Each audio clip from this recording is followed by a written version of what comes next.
предпоставка, че лошото това е видеото, което съм правил някога, но ревю на Razer Mamba Elite. Пъти си от Kingo им било толкова каквото и да е игри, включва в себе си други неща, ползвайки могат да го поставят. Така помагате много. Нека преминем към ревюшката. Първо, аксесуари, защото съм с маска, газова маска. Това защото цвета е зелен. Зелен цвет е токсичен. Това е било най-ретърното менталити, но аз съм момента решава, че това е. Нека да започваме. Опаковката изглежда много найс. Самата вижда тук, този сензор, мога да използвам 5G, 4G вече е overrated. Така 4G вече е съхва. Скоро време ще приема 5G.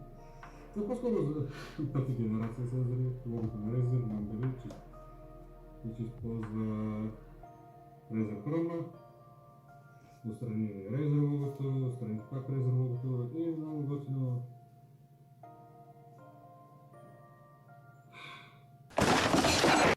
Да преминаваме, отзад пише много неща, че спечеля много разбирание, пъкът.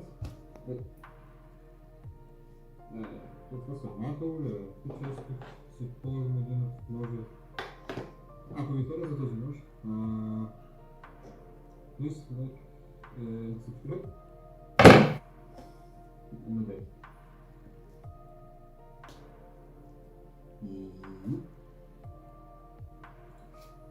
Контент.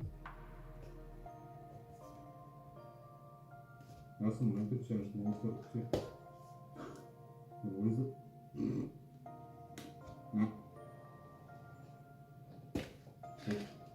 Той иска малко си for gamers by gamers, right Razer. Не знам колко се вижда камерата, но колко се вижда въобще. И само може да ги спара шапси. Добре, първото нещо, което виждам са стикери в Razer.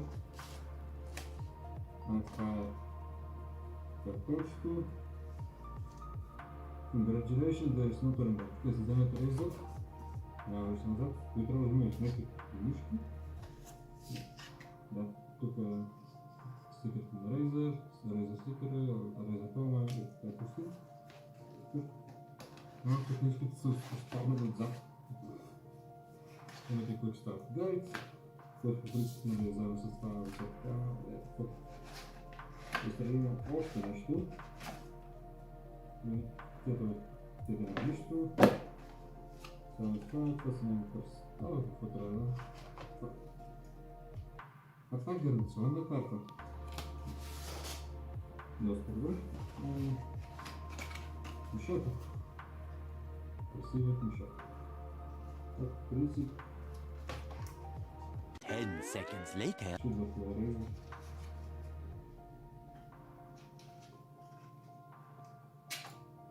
Добре, днес минути по-късно успяха да извадя мишелка. Найс. Следващото ми е... Как се дай тук?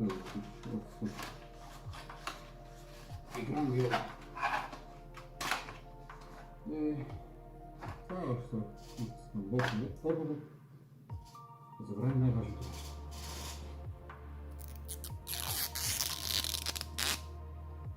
Най-важното нещо. И тук има бутон за различни профили на мишката. Мишката чак ще е малко по-голяма.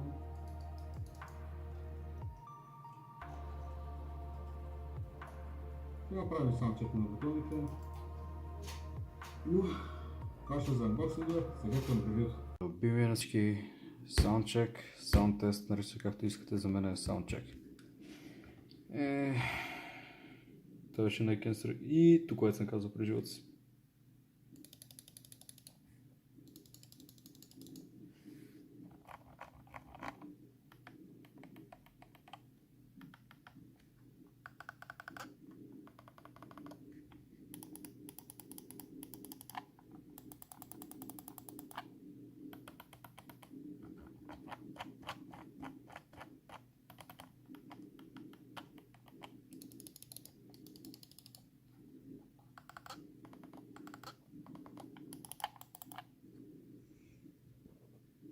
Много добре.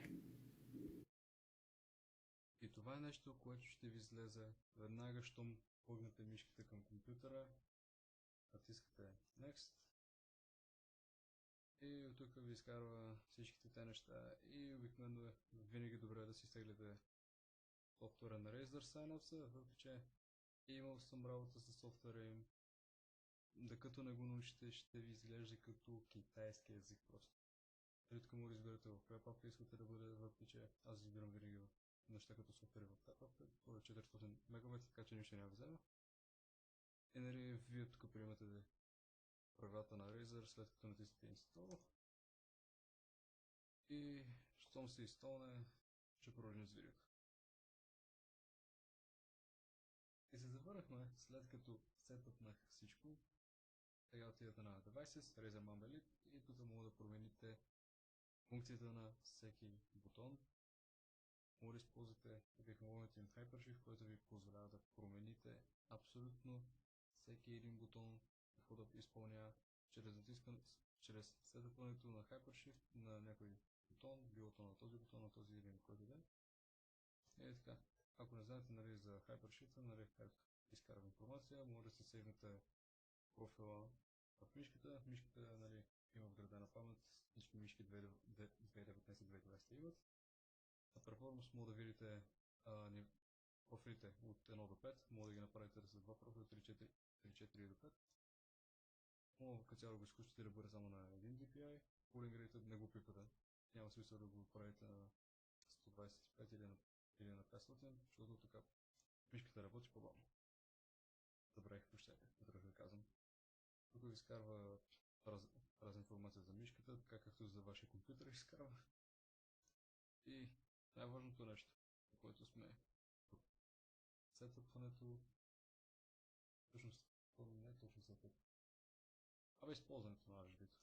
Може да изключите светлината като дисплея е изключен или IDO, т.е. ще рече като не използвате мишката в продължение на известно време. И тук имате пресетнати ефекти, задължително да го правя кажа. Или може да отидете на Advanced Settings, Chroma Studio и врещи в Chroma Studio. Аз като цяло вече съм ползвал продуктите на Razer и знам как работи софтуера. Нещо, което ми направи огромно впечатление, че това не е една LED лампа. Много LED светлинки. Било да кажете, искате да промените скруба, натискате това, изберете някакъв цвет, било то кажа червено, натискате Save и се променя. Просто натискате Save и се променя. Тези LED ленти искаме да ги направим в синьо, натискате това, тези LED ленти са вече светят на синьо, кажем, че искаме да е цяло жълто, хубаво, накаем, бъде в процент.